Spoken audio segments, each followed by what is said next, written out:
accueille 7 élèves dans le dispositif, âgés de 3 à 7 ans, des fois ils sont inclus une 4e année. Et voilà, on est au sein de l'école maternelle du Picolet sur la mode Savolex. Ce qu'on retrouve, c'est quand même des enfants qui eux-mêmes ont un profil qui est très hétérogène, avec le plus souvent un retard de développement. On retrouve souvent ce qu'on appelle la déficience adaptative, c'est-à-dire des difficultés aussi en termes d'autonomie, en termes de compréhension, tout ce qui est normes sociales, donc en récréation par exemple. On retrouve des difficultés de communication au niveau des interactions sociales, donc dans les relations avec les autres, et on a tout ce qui est l'autonomie personnelle qui a développé. On travaille aussi sur les comportements problèmes qui apparaissent et les difficultés au niveau de l'alimentation, on les retrouve aussi chez beaucoup des élèves qu'on accueille ici. Sur les particularités de l'UEMA, on réalise ici un accompagnement qui se veut global. Donc, les prises en charge par les professionnels du paramédical se font directement au sein de l'école, donc par l'orthophoniste, la psychologue et la psychomotricienne. Qui sont présents sur l'ensemble des temps de la journée sur leur jour de présence. On construit ensemble des outils, notamment en lien avec la communication par l'orthophoniste, qu'on essaye d'utiliser tout au long de la journée. On réalise plusieurs projets en co-construction. Donc on a par exemple construit un groupe langage avec l'orthophoniste et moi. On a également monté un groupe d'habileté sociale avec la psychologue et l'orthophoniste. Donc l'idée c'est toujours d'utiliser de façon commune et cohérente les outils et les méthodologies utilisés au sein du dispositif et également de les transmettre aux familles puisqu'il y a un accompagnement également des familles. Sinon au niveau pédagogique, les objectifs ils sont déterminés majoritairement par le programme de l'éducation nationale. Après on ajuste beaucoup et on adapte le programme selon le profil des enfants. Donc on ne travaille pas forcément tout, on choisit les objectifs prioritaires suivant là où ils en sont, leur niveau de langage et selon les éventuelles inclusions auxquelles les enfants participent et puis par rapport au parcours de l'enfant. Juste au niveau des inclusions, donc les élèves participent à des temps pédagogiques ou artistiques au niveau des 3 autres classes de l'école. Donc ces temps ils sont déterminés suivant l'âge de l'enfant, suivant son parcours, là où il en est.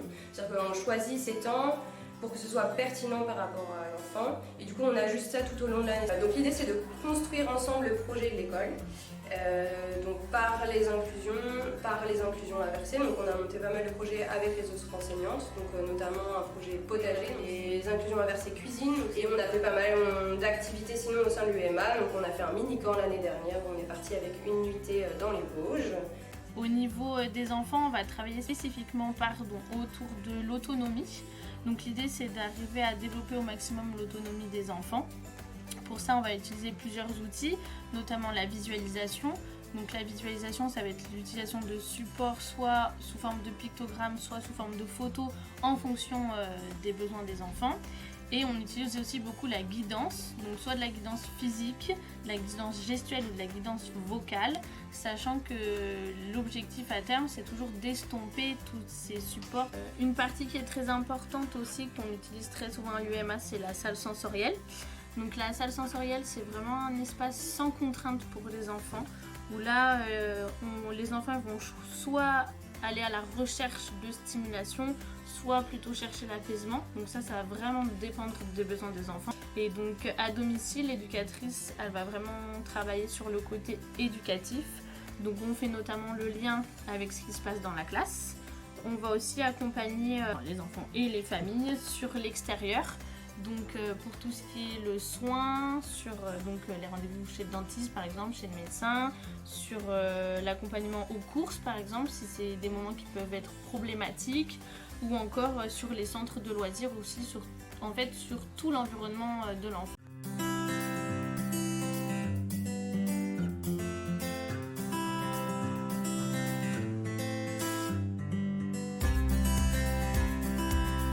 Donc Amine a été sur l'UEMA de 2019 pendant 2 ans, donc sur la première année de l'UEMA. Il a fait beaucoup de progrès sur la concentration, le travail à la table. Donc c'est le départ de l'UEMA qui a été compliqué parce que derrière on a été sans solution. Malgré les notifications MDPH pour l'ULIS, TSA et pour l'IME, on s'est retrouvé pendant plus d'1 an sans solution, sans prise en charge malgré le fait qu'il y ait le PCPE. Il était sur une journée complète et on va dire une demi-après-midi d'école et de prise en charge. Donc ça a été une année un peu de bataille et d'appels, de coups de téléphone, de rendez-vous pour essayer de trouver des solutions. Parce que du coup, il ne pouvait pas progresser, il restait à la maison, il perdait un peu ce qu'il avait appris à l'UMA petit à petit. Donc là, maintenant, il est à 2 journées à l'IME de Châles. C'est pas encore parfait, on est encore sur 2 journées de prise en charge. Ensuite, j'ai Edine qui attaque sa 2e année d'UMA cette année et voilà, il a fait d'énormes progrès sur tous les points. La conclusion, c'est que c'est une super classe, les professionnels sont top, on se sent vraiment épaulé, suivi. Il y a des rendez-vous à domicile pour répondre au mieux aux besoins de l'enfant, des parents. Edine, presque tous les matins, en inclusion dans une classe de l'école. Et du coup, pour la suite, mon souhait serait qu'il retourne sur un parcours ordinaire dans une école éducative nationale.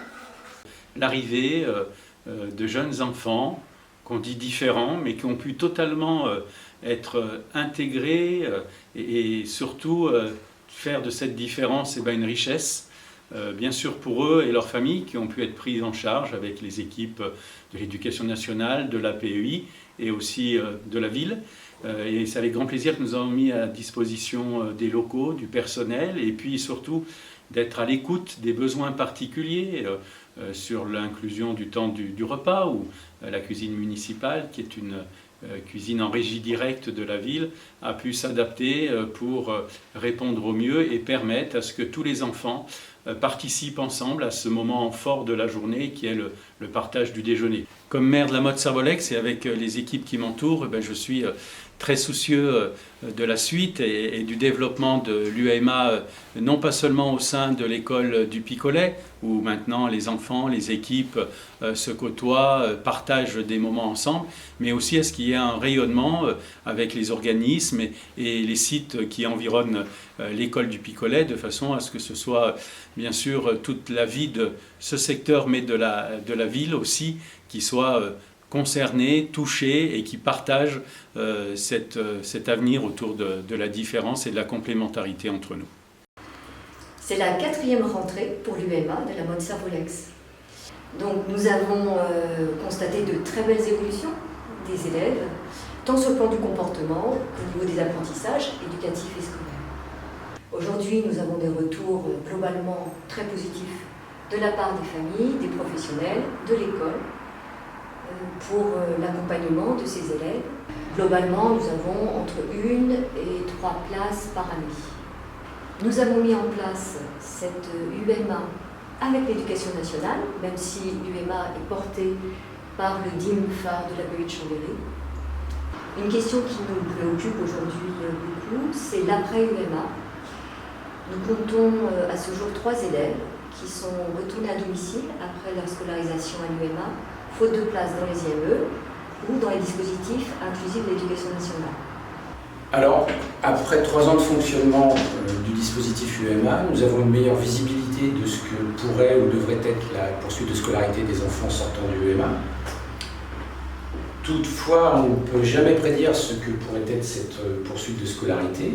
Elle dépend évidemment des progrès réalisés dont vous avez parlé dans le domaine du comportement ou des apprentissages. Mais l'objectif, évidemment, reste une poursuite de scolarité.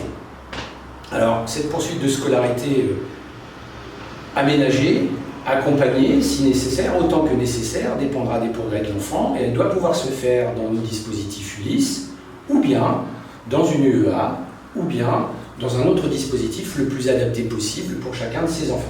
Ce qui est certain, c'est que les besoins sont là, la pertinence du dispositif a été démontrée. Alors aujourd'hui, quel serait le maillage idéal pour notre territoire? Le maillage idéal, ce serait plusieurs UEA, plusieurs UMA, à côté de nos dispositifs ULIS existants, afin que l'on soit en capacité de proposer à un enfant sortant du UMA le parcours le plus adapté à ses progrès, à son profil et pour tous les élèves porteurs d'autisme. Merci Monsieur Legendre et bonne continuation à l'UMA.